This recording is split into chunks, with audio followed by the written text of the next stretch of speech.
Hey all, I'm going to make this one quick because I have to, but a conversation just came up and I thought it would be interesting to throw this out there. As you know, I have been sort of pounding the table on Bitcoin and, essentially saying trains leaving the station. I've made some very bold comments on it. I've been recommending it for a long time, much cheaper prices. The highest price that I've ever recommended Bitcoin is here.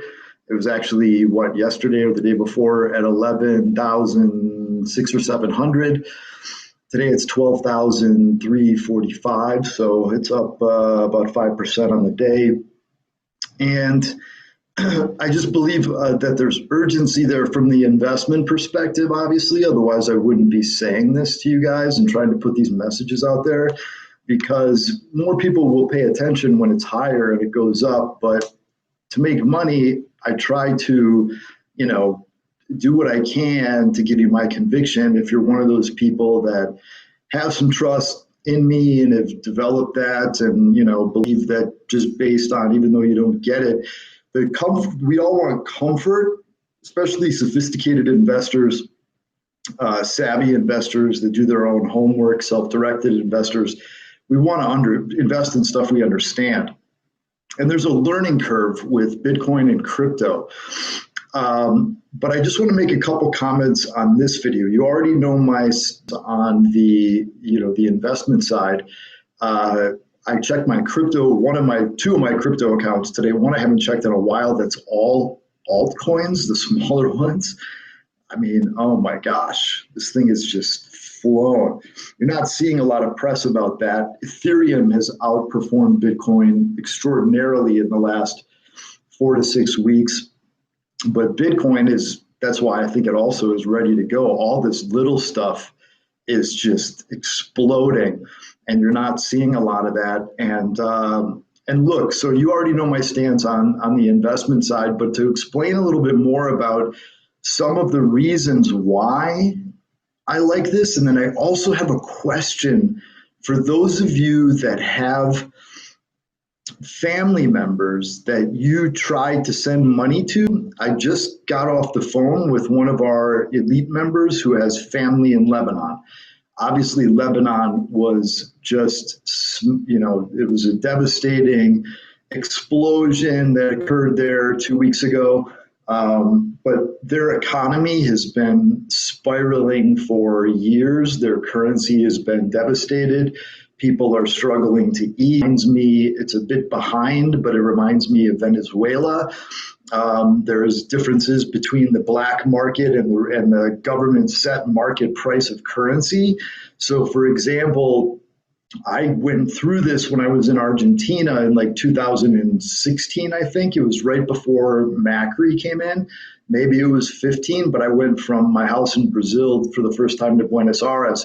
And our Airbnb host basically said, look, if you're going to pay for anything, take cash out, use dollars, first of all, and basically take those dollars and let my assistant run to the black market, and we'll get you a better conversion, a real conversion, versus if you use a credit card at the hotel, the government is holding these price controls in, and it's not the real market. So you get raped.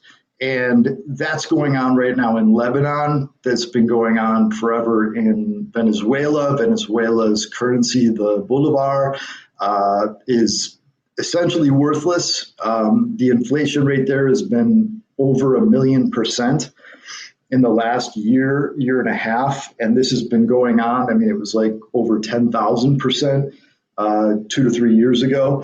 So, you're talking about a worthless currency there. And then so what happens is it's also difficult to send family members money.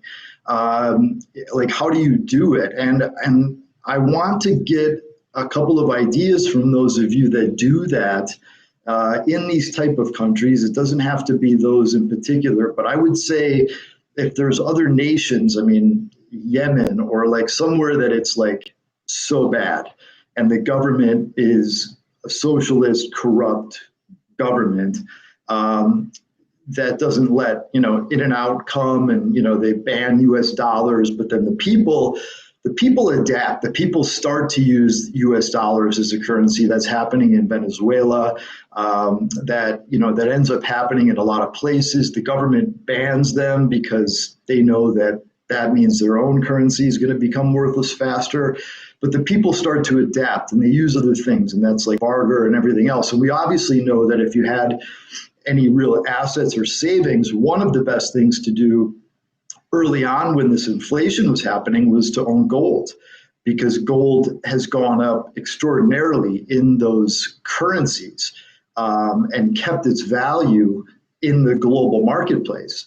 So those that had, not everybody's got savings and education, but even if somebody had, savings for 1 ounce of gold in Venezuela or Lebanon or Argentina, 2 years ago, 3 years ago, they would still have 2,000 US dollars worth of buying power. And if they kept it in their currency, they probably in Venezuela have $2. In Lebanon, I'm not sure quite how bad it is. In Argentina, I think it's getting bad again, and it's probably not as bad as Lebanon. But in any event, what ends up happening is, and so that's the first line of defense. Excuse me. And I'm a primary gold investor that writes the gold investment letter. So trust me when I say that my favorite asset for store of value, for safety, for money reasons, for true money is gold, always will be gold. And silver is my favorite as well, obviously, for many, many reasons. And then we're talking about monetary metals, but they do have their limits. You can't send a gold bar to, somebody through FedEx to Caracas. They'll steal it, and even with a gold bar there, what are you going to do? It's worth, a ton of money. How do you break that up? So those are some of the challenges. Then when you deal with an intermediary, for example, if you're using, like we do, Cash App, Venmo, stuff like that is banned, PayPal, or what ends up happening is that if they're not banned, the problem is you send the dollar or the euro or like a better currency. And it was also reiterated by the subscriber. What ends up happening is that whether it's through Western Union or one of these apps, they have the official government rate, right, of, I don't know what Lebanon's currency is called, but say the Lebanon currency versus the US dollar. And then there's the black market rate, which is the real rate, which is the real, like really what it's worth, which is much less than the government says it is. But when you use an intermediary of any type, a bank, an app, a Western Union, then the government has control and or sees all those things and has regulations in place and instructions to convert that at the set currency price that they put, which is bullshit, and it's not real. So you essentially they're just stealing your money to send it to your family to eat and to survive. And so what has happened actually in places like Venezuela, Argentina, and many other individual nations in the world for different reasons, but what ends up happening in these places because of the currency value destruction, the economic destruction, the difficulty of moving cross-border money, the thing that has really exploded in terms of usage and education is Bitcoin. And there's reasons for that, and I want to talk about that, but what I would love for you to give me feedback on, and if you can do it in the comments here, that would be easiest instead of sending me emails. If you're sending money to family in these type of countries, how are you doing it? And then what is your experience? Is it costly? Is it difficult? Is it difficult for your relative or your friend to actually convert it and or spend it to do what you were sending it to be intended to do? And then I would love for you to ask whoever it is that you try to help, if they and or people around them are aware of and or using Bitcoin. Because this is one of the reasons why Bitcoin is so revolutionary. It's decentralized, which means that there is no intermediary. I can send you money in Lebanon in 5 seconds, 10 grand for 13 cents directly. There's nobody there. It's into a wallet that we have individually. And the actual verification of this stuff is done on that blockchain, which is tens of thousands of miners, computer hashing power that verifies the transaction. So when people say the government's going to steal it and they're going to stop it, my answer is A, they can do the same thing with gold and it's actually easier. They've done it before, number one. So even if that was true, we still have the same problem with gold. The second thing is that it actually is impossible.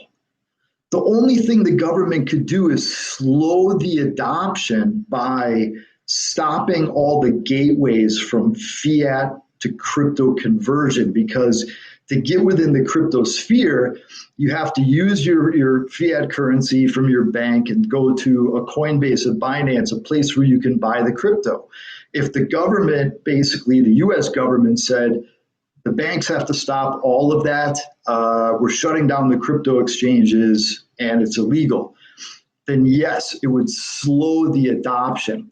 But if they said, for example, we're going to take the Bitcoin, they could have an issue. We could have an issue for stuff that is kept on exchanges. And that is where this starts to get a little bit deeper, where like there are levels of security. And a lot of people that start to learn about this, they actually take their Bitcoin off exchanges and offline. And it's impossible for anybody to get it. You could put it on like a USB type situation, because you also have a public and a private key to get access to it. Some people put the private key on a piece of paper and hide it somewhere. Some people memorize it. I couldn't. It's way too long. And that means that even if somebody held you up at gunpoint, they couldn't get access to it. So how is a government? So here's the other thing, is if the United States government decided to do that, first of all, the Bitcoin with the exchanges would resist. They would probably just send it out to wallets upon request. But I don't know how exactly that would work. If they would just probably first they would say you can't do it anymore. I don't think they would steal the Bitcoin because they don't believe it's even that there's value there anyway. Gold, yes. But then, for example, this is a global situation.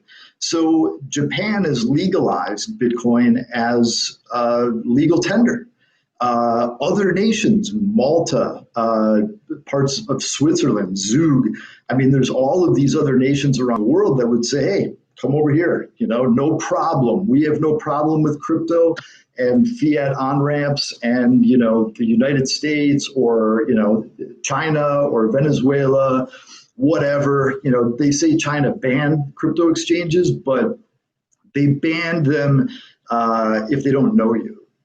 Two of the largest crypto exchanges in the world are Chinese, but they're government backed and probably partially owned. But in any event, so people also worry about crypto getting stolen from hackers and say, well, you can lose it. That's, again, exchanges that have been hacked in the past. That is always a possibility at some level. A lot of the security in the biggest ones like Coinbase and Binance I trust them. And I think it would be, it's a trustworthy place to have money, but it also, there's precautions you can take within Coinbase to take it to another level of security. And then I take it and I put it in different places that are off of exchanges and offline. But the point is that because the actual movement and locations of Bitcoin are decentralized and there's no one place to go to get it, or even a number of places like with gold that you can hit, Or even if you go and try to find it in somebody's house, like it's, very tough. Plus you can move huge amounts of money over a border without carrying big bags of cash or gold, which are all very valuable things if your government is trying to suppress you. But in any event, this was designed as electronic peer-to-peer cash. No intermediary, you to me to you, and the ability to send it quickly and cheaply and instantly, 24 hours a day, 365 days a week. The crypto markets trade every day. They don't stop at all, ever. 365. The movement is always going. And if you want to send money to another person in another country versus, say, the SWIFT code situation with a bank, this is just another example of, an international wire I initiate on a Friday to somewhere in Europe. You're going to not see that even happen on Monday. You're going to see it probably happen at least minimum on Tuesday because it's an extra day if it's international. Sometimes it's more than that. And if it was a crypto situation, even if I wanted to send it on Saturday morning, you'd have it in a minute for like no cost. There's a ton of value in that. And so what I'm getting at though as well is these are parts of why Bitcoin was built. Now it's turning into this digital gold thing, and I have no problem with that, but it's the same thing with gold. Like gold is real money. So how do you spend it? Why aren't people spending it? Well, I'm not in it to spend it. I'm in it to accumulate it and grow my wealth because I believe it's going to become more valuable. And at some point I'll convert it and I'll spend it. In Bitcoin, it's the same thing. Nobody wants to spend it here that owns a bunch because we believe it's going to get more valuable. Then we'll either spend Bitcoin directly or you easily convert it back to fiat and spend that. But what's happening in Argentina, Venezuela, and I'm wondering in Lebanon and other places is that people are using Bitcoin to get around these issues. And the Bitcoin is essentially becoming a form of money with some percentage of the population that's saying we can use Bitcoin. And it's also been a way, if you think about it, if somebody has put any money from Venezuelan Bolivar, Argentina Peso, a number of other situations, unless you did it just in late 2017, anytime in the last decade, you want to talk about a store of wealth, you've actually grown your wealth considerably. Bitcoin has performed, but you can do transactions directly. We could be together and the URL code pops up, boom, boom, done, phone to phone, that's it. No intermediary. You could be in Canada and have a family member in Lebanon and they send you the wallet link or the URL code. You send the Bitcoin and they have it in 3 minutes, 1 minute. It costs pennies or $1, and then that's money on their phone. And so what I was wondering is, can you, ask these relatives if they're aware of it, number one. Number two, if they're using it, if they can use it. Number three, are people in general using it or taking it as currency? Because there are percentages of those populations that in the situations that are the most oppressive, they are being forced to do it and forced to learn about it. Argentina is actually a place that has really adopted a lot of Bitcoin usage because of the cluster that is their government, where they lose the value of everything they built every 5 years.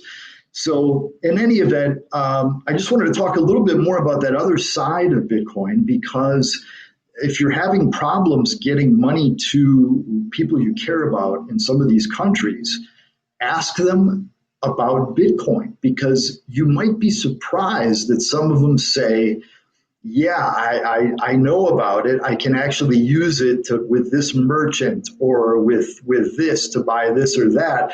Or they say, yes, there's a lot of people that are starting to use it. I'm hearing about it.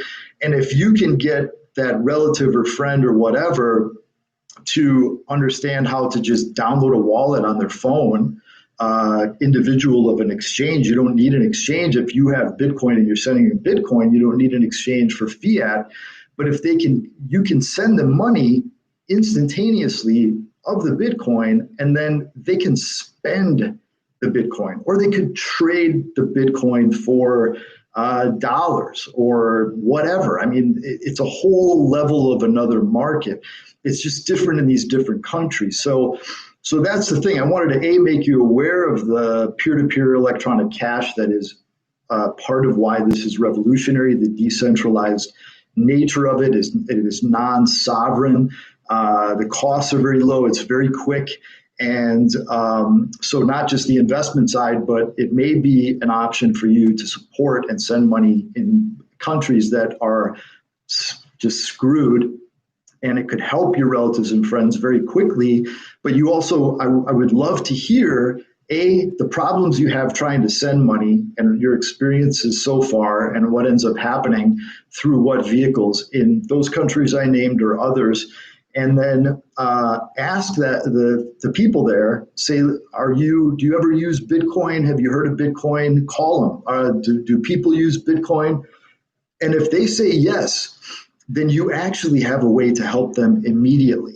And I can talk about that more next on how to do that. And that's not the investment side. That's you buy some to be able to send people money instantly without the government or an intermediary screwing it up or stealing your money or just not allowing it. So would love some feedback on this, guys. I was going to get into other stuff, but this is 20 minutes.